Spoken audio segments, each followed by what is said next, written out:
9 cricketers, fantastic players. Don Bradman, Greg Chappell, George Headley, Wally Hammond, Brian Lara, Graham Pollock, Viv Richards, Sachin Tendulkar, Frank Worrell. Richie is sitting alongside me. Who did you go for? I went for Bradman, and I think he was an obvious choice. And then I went for Richards and Tendulkar. Bradman, Richards, Tendulkar, and I would love to be in charge of a side in which they were taking part. You say that Don Bradman was obvious, but Viv Richards and Sachin Tendulkar, they were pretty good players to contend with them. Why did you pick them particularly? Well, there's such a choice there. In those 9 names, you could really have had, with Bradman, as a certainty, 2 others in any grouping at all, because they're all magnificent players. And Richards, I think, a supreme entertainer, just absolutely wonderful to watch. And I've been lucky that I coincided with his era. Tendulkar, from the moment I first saw him when he came to Australia, way back when Shane Warne made his debut, that's how long ago it was, I've regarded him as one of the great players I've ever seen. Well, what's interesting is that your votes coincide exactly with Richie's choices. 30% go for Don Bradman, 20, as good as 21% for Viv Richards, and 21% for Sachin Tendulkar. Brian Lara next on the list with 13%, and some of the older folk not remembered by perhaps a younger audience these days. And interestingly, your favourite combination, if you'd voted for those as a threesome to bat in the middle order, was also Bradman, Richards and Tendulkar. So that's where we are with the team. A reminder, we've got Sunil Gavaskar and Jack Hobbs opening the batting, then Don Bradman at 3, Viv Richards at 4 and Sachin Tendulkar at 5. This week we're going to move into the all-rounders and also the wicket-keepers. We've got some all-rounders from which Richie's going to pick 2 all-rounders in his side and 1 of 3 wicket-keepers. So who have we got first? Well, the reason behind this is I wanted 2 all-rounders in all, but I was going for different types of all-rounders. Now, Ian Botham is the first one. Botham's match. Yeah, the 1981 ahead. You've always said that was your favourite game. Well, favourite game on which to commentate, and Jim Laker said the same thing. We both reckoned it was absolutely magnificent to watch.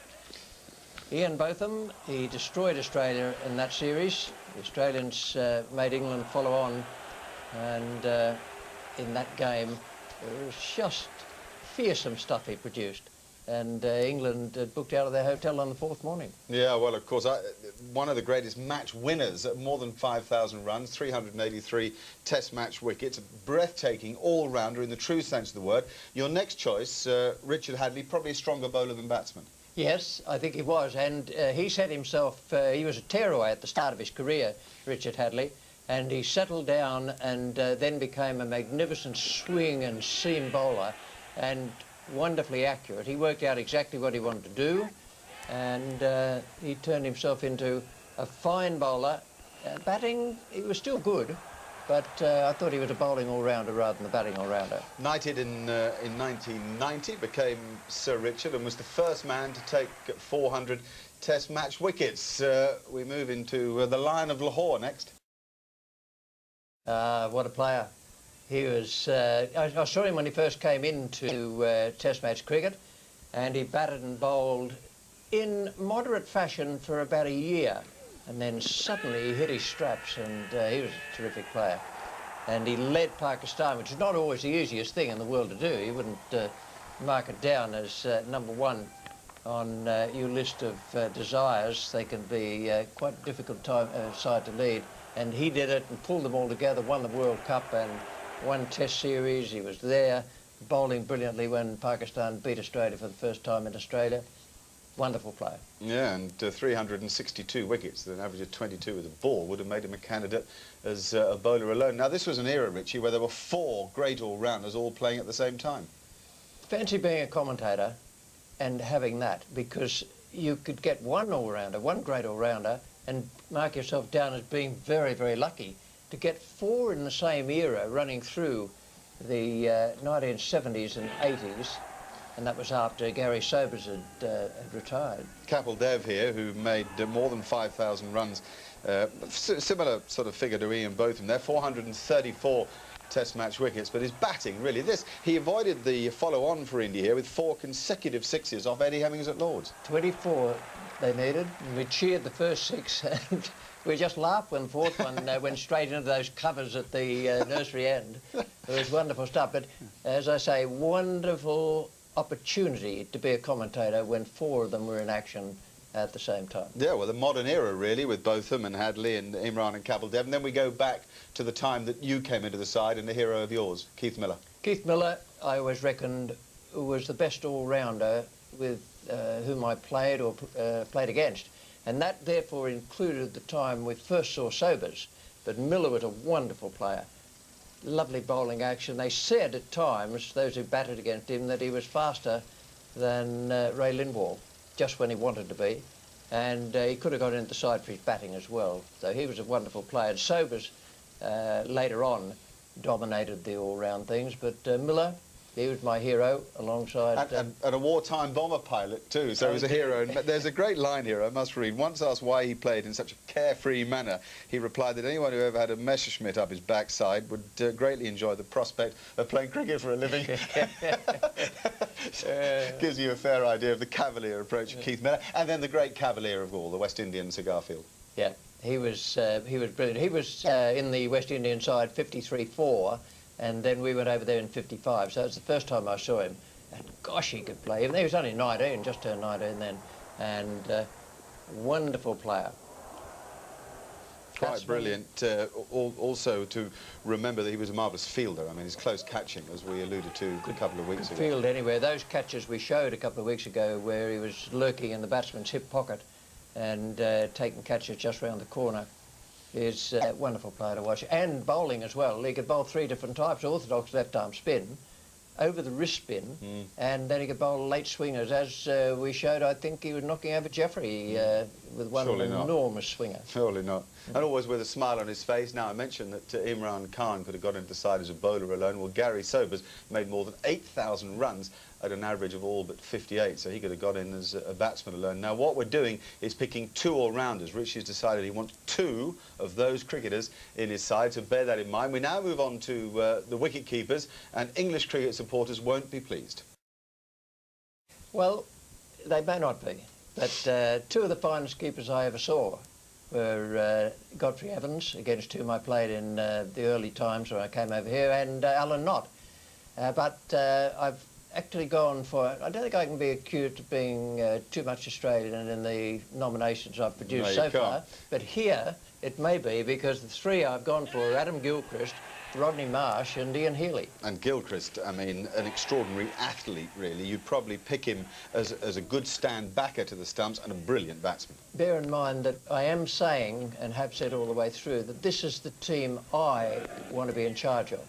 So I want to sit there, perhaps with a glass of Chardonnay in my hand in the pavilion watching it, and I want to be entertained. All right, well, he'll be entertained by Adam Gilchrist and Ian Healy, who kept wicket at Shane Warne when he began bowling into the rough stuff.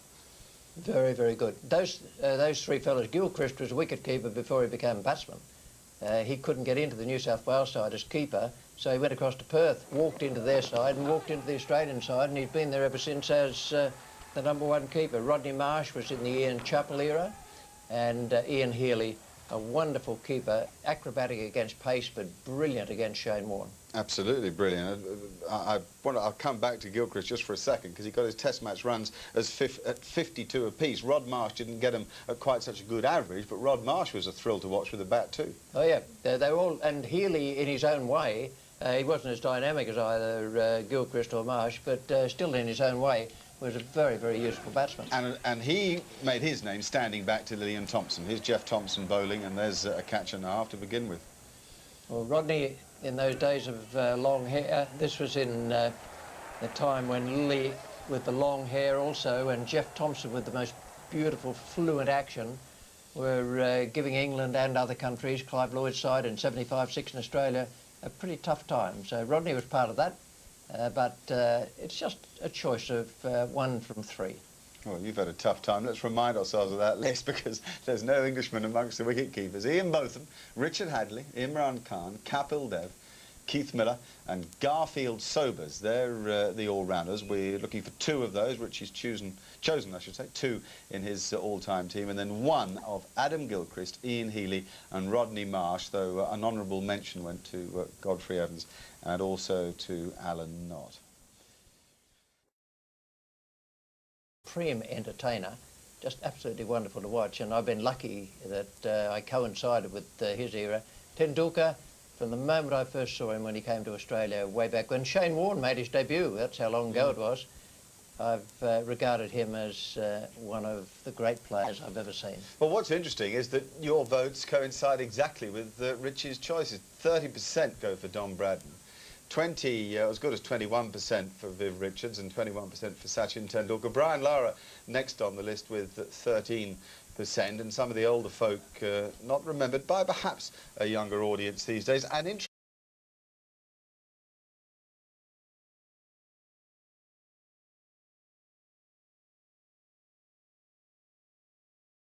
9 cricketers, fantastic players. Don Bradman, Greg Chappell, George Headley, Wally Hammond, Brian Lara, Graham Pollock, Viv Richards, Sachin Tendulkar, Frank. Viv Richards and Sachin Tendulkar, they were pretty good players to contend with them. Why did you pick them particularly? Well, there's such a choice there, and those 9 names, you could really have had, with Bradman, as a certainty, 2 others in any grouping at all, because they're all magnificent players. And Richards, I think... Worrell, Richie is sitting alongside me. Who did you go for? I went for Bradman, and I think he was an obvious choice. And then I went for Richards and Tendulkar. Bradman, Richards, Tendulkar, and I would love to be in charge of a side in which they were taking part. You say that Don Bradman was obvious, but